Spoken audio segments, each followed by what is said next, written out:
সব জল্পনা কল্পনার অবসান, নানান নাটকীয়তা, সন্দেহ সংশয়ের অবসান।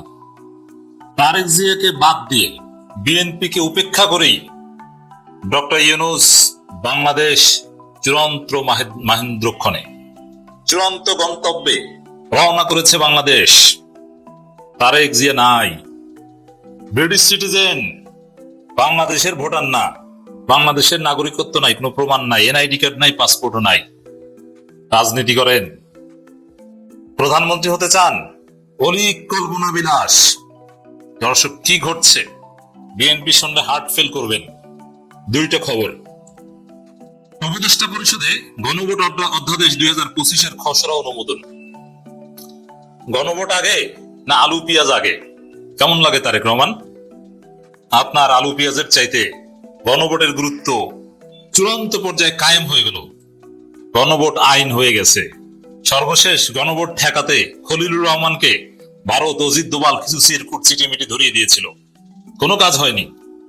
আলু পেঁয়াজের চাইতে গণভোটের গুরুত্ব বেড়ে গেছে। এর চাইতে তারেক রহমান বিএনপির জন্য শকিং নিউজ। এখন শুনেন, হার্ট অ্যাটাক করবেন না। ডিসেম্বরের প্রথমার্ধে নির্বাচনের তফসিল, ইসি সানাউল্লাহ। একটু চিন্তা করেন ঠান্ডা মাথায় বিএনপির ভাইরা এবং জামাতের ভাইরা। ডিসেম্বরের প্রথমার্ধে যদি জাতীয় নির্বাচনের তফসিল হয়, এর মানে আর কয়দিন? আর 1-1.5 সপ্তাহ, সর্বোচ্চ 2 সপ্তাহ। এই তো, ডিসেম্বর তো প্রায় এসে গেছে, নভেম্বর তো প্রায় শেষ। তারেক রহমান আসার কোনো খবর শুনেন না। তো তারেক রহমান আসছেন না, ডিসেম্বরের প্রথমার্ধে তফসিল হয়ে যাচ্ছে। তারেক রহমান ভোটার হতে পারেন নাই, এখনো ভোটার হতে পারেননি। ব্রিটিশ নাগরিকত্ব তিনি ছেড়েছেন কি ছাড়েন নাই এখন পর্যন্ত ক্লিয়ার না।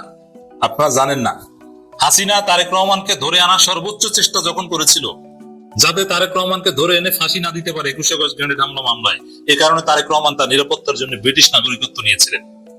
বাংলাদেশের সিটিজেন না, ওইটা ছেড়ে ভোটার হতে পারেন নাই। আর বাকি আছে 1-1.5 সপ্তাহ। আপনি কবে আসবেন তারেক রহমান, আর কবে ভোটার হবেন, কবে বাংলাদেশের নাগরিক হবেন, কবে রাজনীতিতে যোগ দিবেন, সুযোগ আছে। তাহলে কি বোঝা গেল? আমি তো দেখতে পাচ্ছি তারেক রহমানকে বাদ দিয়ে বাংলাদেশ নির্বাচনের ট্রেনে উঠে যাচ্ছে। আলু পেঁয়াজের চাইতে গণভোটের গুরুত্ব কায়েম হচ্ছে। এইসব সমাজতান্ত্রিক ধান্দাবাজি, গণভোটের চাইতে আলু পেঁয়াজকে গুরুত্ব দেয়া, এটা সমাজতান্ত্রিক কমিউনিস্ট ধান্দাবাজি। ওটা বাংলাদেশে চলে নাই। গণভোট আইন কায়েম হয়ে গেছে। গণভোটের ঘোষণা প্রধান উপদেষ্টা তার জাতির উদ্দেশ্যে ভাষণ 13 তারিখ দেওয়ার পরও সন্দেহ সংখ্যা ছিল, কারণ আইন নেই তো। নির্বাচন কমিশনের কাছে জিজ্ঞেস করলে তারা বলতো, আমরা গণভোটের কথা কিভাবে কি বলবো, এই বিষয়ে তো কোনো আইন নেই, কোনো চিঠি আসে নাই আমাদের কাছে। আইন হয়ে গেছে, গেজেট যে কোনো সময় হয়ে যাবে। তাহলে বিএনপি যে গণভোট ঠেকাতে চেয়েছে, তার বড় দলিল হচ্ছে আলু পেঁয়াজের সাথে তুলনা করেছে, আলু পেঁয়াজের গুরুত্ব বেশি দিয়েছে, আলু পেঁয়াজ সংরক্ষণের গুরুত্ব। এটা ওই পিনাকি একটা আলোচনায় বুঝিয়েছে। এরকম ঘটনা ইরানেও ঘটেছিল। ইরানে বিপ্লবের পর বামপন্থীরা স্লোগান ধরেছিল, এটা তো কমিউনিস্ট ধান্দাবাজি। আমি বলেছি না, ভোটের আগে ভাত দে। তরমুজের দাম এত বেশি কেন, আমরা কি জন্য বিপ্লব করেছি? খোমেনি বলে দিয়েছিলেন, আয়াতুল্লাহ বলে দিয়েছিলেন, তরমুজ সস্তায় তরমুজ খাওয়ার জন্য বিপ্লব হয়নি, আগে মানুষের মুক্তি দরকার। এখন তারেক রহমানের অবস্থা হচ্ছে এরকম। তো দর্শক, গণভোট অধ্যাদেশ 2025-এর খসড়া নীতিমালার অনুমোদন দিয়েছে উপদেষ্টা পরিষদ।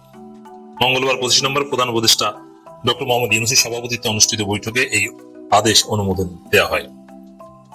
প্রধান উপদেষ্টার সভাপতিত্বে সকাল 11টায় বৈঠক শুরু হয়। এটা ঐতিহাসিক।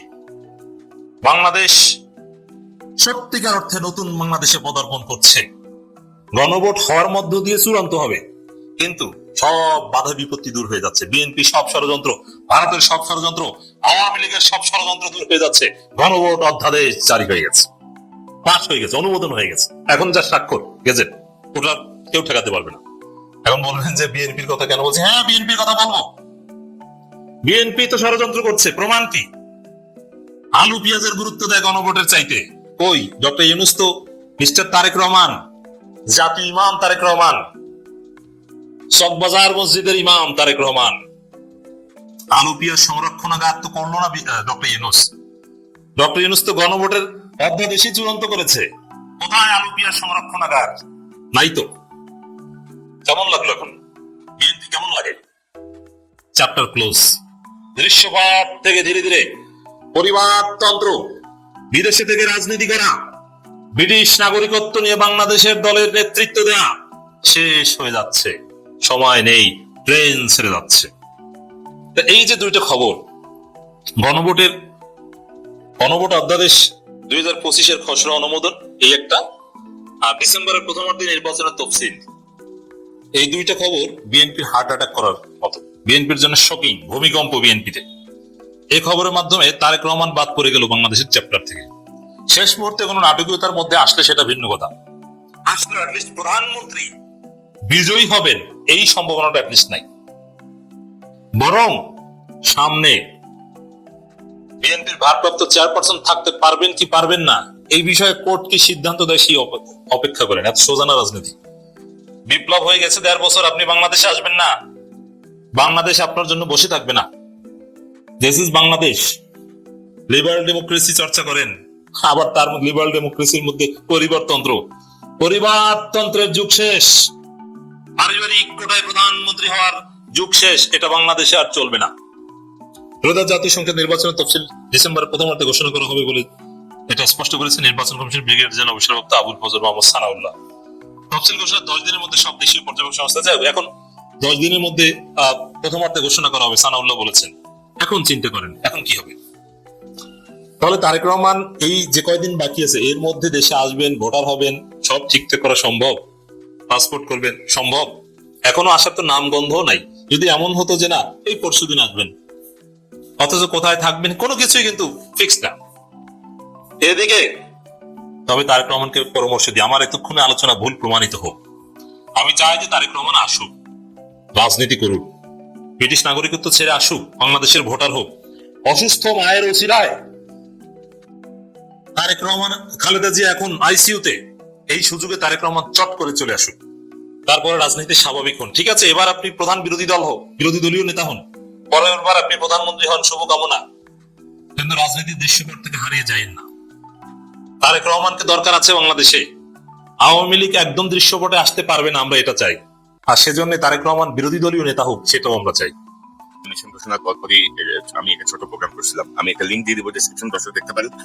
এই 237 জনের মধ্যে 12 জন হচ্ছেন এমবিবিএস ডাক্তার, সেনাবাহিনী থেকে আছেন 3 জন, এবং প্রশাসনের কোনো প্রতিনিধিত্ব আমি পাই নাই ওইভাবে, পুলিশের কোনো প্রতিনিধিত্ব আমি ওইভাবে পাই নাই, সাংবাদিকদের কোনো প্রতিনিধিত্ব আমি পাই নাই। মানে অর্থাৎ যে ধরেন যে একটা সমন্বিত যে একটা তালিকা দরকার ছিল বিএনপি, সেটা হয়নি। আর প্রথম কথা হচ্ছে বিএনপি সবার আগে কেন ওইভাবে বড় দল সবার আগে যেভাবে মনোনয়ন ঘোষণা করে দিয়েছে, প্রাথমিক মনোনয়ন, সেটাও আমি মনে করি সেটা ওয়াইজ হয়নি। এবং মনোনয়নের জন্য ধরেন 4-5টা নির্বাচন গেছে, এর মধ্যে 3টা নির্বাচন, অনেকেই আগ্রহী নমিনেশন পেতে, এবং অনেকেরই স্বপ্ন যে আমি 1 মিনিট তারেক রহমানের সঙ্গে কথা বলবো, 1 মিনিট ম্যাডামের সঙ্গে কথা বলবো, বিএনপি একটা নমিনেশন পেপার কিনবো, একটা মনোনয়ন বোর্ডে যাব। মানে এগুলো কিন্তু উনি লন্ডন থেকেও কিন্তু করতে পারতেন, অনলাইনেও করতে পারতেন। এবং আমি বেশ কয়েকটা আসন নিয়ে, মানে মিনিমাম 80টা আসনের ব্যাপারে ইনফরমেশন আছে আমার কাছে। এবং আপনি দেখবেন যে কারো বয়স 90, কারো বয়স 89, কারো বয়স 86, এ থাকার কথা 2-এ, এরে দিয়ে রাখছে 3-এ, এ থাকার কথা 3-এ, এরে দিয়ে রাখছে 6-এ। অদ্ভুত একটা অবস্থা। এখন বয়স কোনো বিষয় না, আমরা সবাই বৃদ্ধ হব, কিন্তু আফটার জুলাই বিপ্লব আপনি 90 বছর 86 বছরের মানুষজনকে যদি আপনি নমিনেশন দেন, ওরা কি এই মাঠের ফোর্সের সঙ্গে কমিউনিকেট করতে পারবে? তারেক রহমান সাহেব ফিরে আসছেন, আমি মনে করি যে ডিসেম্বরের ফার্স্ট উইকের মধ্যে ফিরবেন। তো ফিরলে 18 বছর আগের বাংলাদেশের যে অবস্থা ছিল, মানে 18 বছরের পরের বাংলাদেশের মানুষের ঢাকা সহ বাংলাদেশের কাঠামোগত পরিবর্তন যেমন হয়েছে, মানুষের মনোজগতেও ব্যাপক পরিবর্তন হয়েছে। 18 বছর আগের প্রযুক্তি আর 18 বছর পরের প্রযুক্তি এক না। তারেক রহমান সাহেব এসে কতটুকু অ্যাডজাস্ট করতে পারবেন, মানে এই সিচুয়েশনকে অ্যাডজাস্ট করে নির্বাচনের জন্য দলকে কতটুকু স্পিডি ওয়েতে নিতে পারবেন, সেটা এখন দেখার বিষয়। কারণ আমরা মনে করি না যে নির্বাচনে কোনো ধরনের অরাজকতা হোক, কোনো ধরনের মানে সিল মারার নির্বাচন হোক, কেন্দ্র দখল করে সেই জায়গাটায়। এবং ইতিমধ্যে ধরেন বিএনপি যে তার ভাবমূর্তি যেভাবে নষ্ট করেছে, সেটি পুনরুদ্ধারের একটা ব্যাপার আছে। কিন্তু আবার ধরেন এখনো গণভোট আগে না নির্বাচন, মানে এগুলা নিয়ে এখনো জটিলতা আছে ভাই, অনেক জটিলতাই আছে। তো সব মিলিয়ে তারেক রহমান সাহেব ফিরে আসুক, তারপর দেখা যাক উনি কি করে। ওনার দল, ওনার ভাবনা, আমাদের তো এত ভাবনা না। আমরা বলতে পারি অবজারভার হিসেবে যে জায়গাগুলো আমাদের মানে চোখে লাগছে বা সমস্যা মনে হচ্ছে, সেই জায়গাগুলো তুলে ধরা। যেন আমরা চাই যে আমাদের রাজনৈতিক দলগুলো যেন শক্তিশালী হয়। রাজনৈতিক দলগুলো শক্তিশালী হলে আমাদের দেশ শক্তিশালী হবে, গণতন্ত্র শক্তিশালী হবে। আর আপনার কি মনে হয় যে জুলাই বিপ্লবের আগে পরে খাসলাতে কোনো পরিবর্তন হয়েছে রাজনৈতিক দলগুলোর?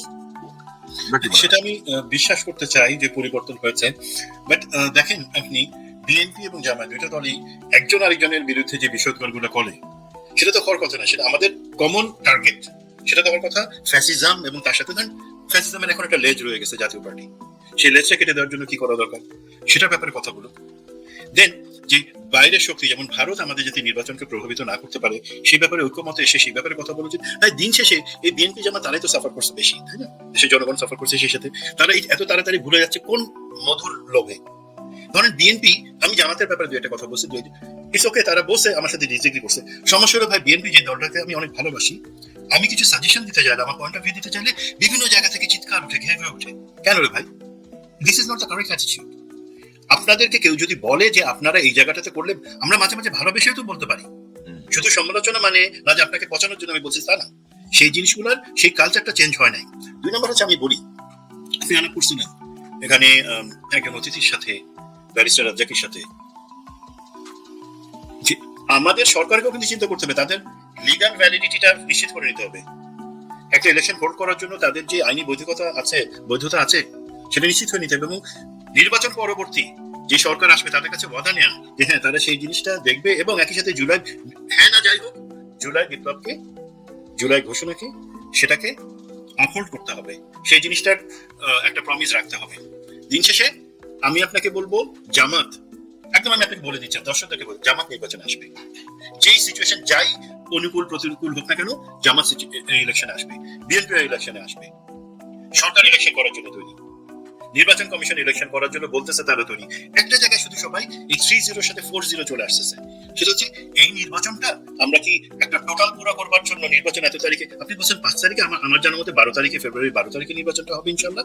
তো সেটাকে আমরা একটা আইনি বাধ্যবাধকতা এখানে কিছু নাই, আমাদের করা দরকার করিতে চলে যাবো সেই কারণে, তাই না? এটা তো আমাদের স্বাধীনতার ইতিহাসের পরে সব থেকে গুরুত্বপূর্ণ নির্বাচন, যেখানে ভারত এবং আওয়ামী লীগ কোনো ফ্যাক্টর হওয়া উচিত না, আমরা আমাদেরকে ভবিষ্যৎটা কিভাবে করবো সেটা, সেই জায়গার নির্বাচনটা আপনি কিছু জায়গায় এই ব্ল্যাঙ্ক রেখে, যে আমাদের একটা যে ঐক্যমত, আমরা নির্বাচনটা শান্তিপূর্ণভাবে করব, আমাদের ফোর্স কম থাকতে পারে, আমরা নিজেরা পলিটিক্যাল পার্টি নিজেদের মধ্যে মারামারি করে সিচুয়েশন খারাপ করবো না, এই জায়গাটাতে জিরো হয়ে আছে ভাই।